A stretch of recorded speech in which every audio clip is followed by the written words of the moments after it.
Hearing is the most recently evolved of the 5 specific senses known to exist in the animal kingdom. It surpasses the others in its qualifications as a vehicle of pure ideas. Sight and hearing are far superior as avenues through which to discern the spiritual aspect of things, and it is with these two that we have to deal in considering the fine arts. The loftiest function of hearing is exhibited in musical perception. Sound brings one nearer to the realm of pure ideas than does sight. The attractions of those outward phenomena with which one is instinctively associated in active life are less prominent in sound.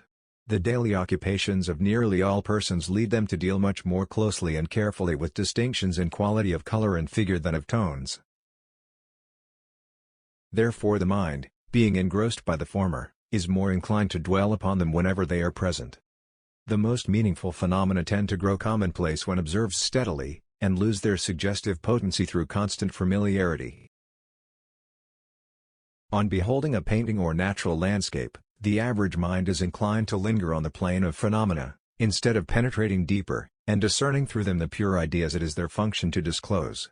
But let us imagine ourselves occupied with daily pursuits requiring a more constant and intimate association with distinctions in quality of tone than of color and figure,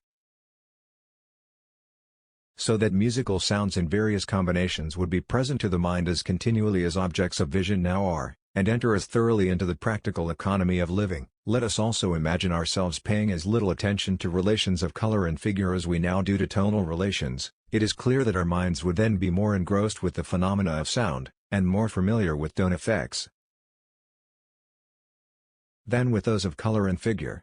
The natural inference is that sight would then be the more direct avenue to the ideal realm, because our attention would be less likely to become occupied with those phenomena which, owing to the familiar relation they sustain to our everyday life, tend to interfere with the discernment of a spiritual reality beyond. It is possible, indeed, to become surfeited with the visions of beauty and grandeur everywhere apparent in the natural world, so common and persistent are they in every waking moment, but how infrequently is this true of musical harmony?